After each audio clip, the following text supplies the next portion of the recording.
ناظرین، آج کی ویڈیو میں ہم آپ کو علم تعبیر کے حوالے سے بہت مفید باتیں عرض کریں گے۔ علم تعبیر کا مقصد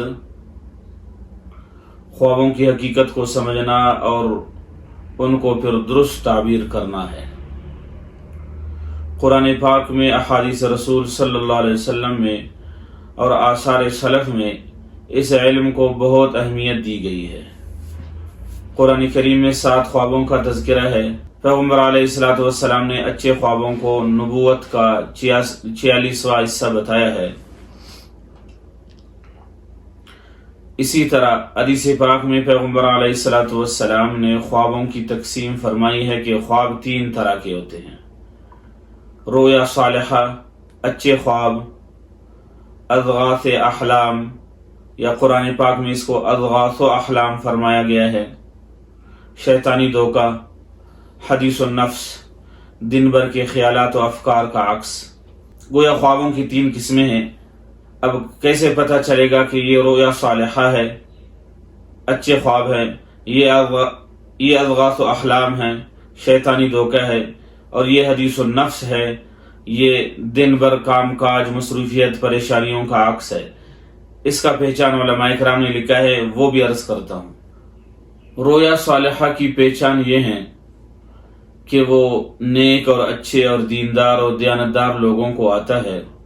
اس میں بشارت، خوشخبری، بامقصد اشارے ہوتے ہیں، اور دیکھنے کے بعد آدمی سکون، ایسے خوابوں کو دیکھنے کے بعد آدمی سکون محسوس کرتا ہے، پریشانیاں دور ہوتی ہیں۔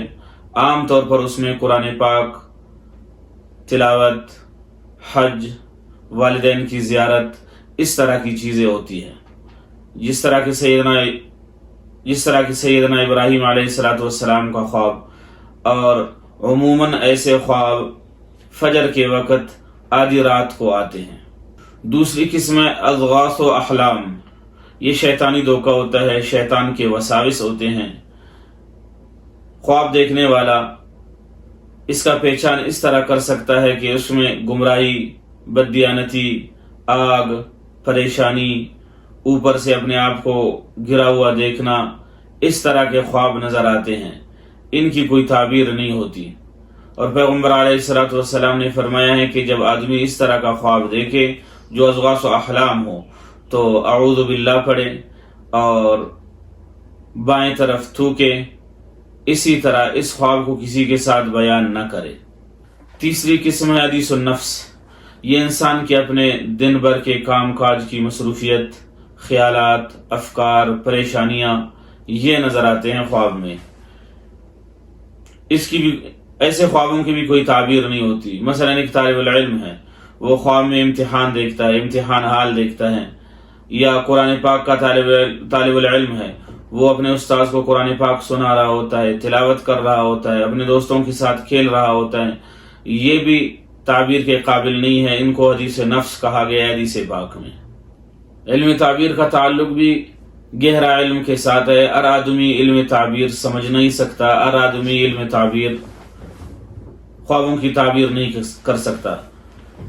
کسی معبر کے لیے قرآن پاک سے واقفیت، احادیث رسول میں سے مہارت اور بلاغت، علم بلاغت کا پہچان، عربی کتابوں کے ساتھ تعلق، جب ان علوم میں کوئی مہارت رکھتا ہو تو اس کو چاہیے کہ وہ خوابوں کی تعبیر کرے۔ ہر آدمی کتاب دے کر تعبیر نہ کرے۔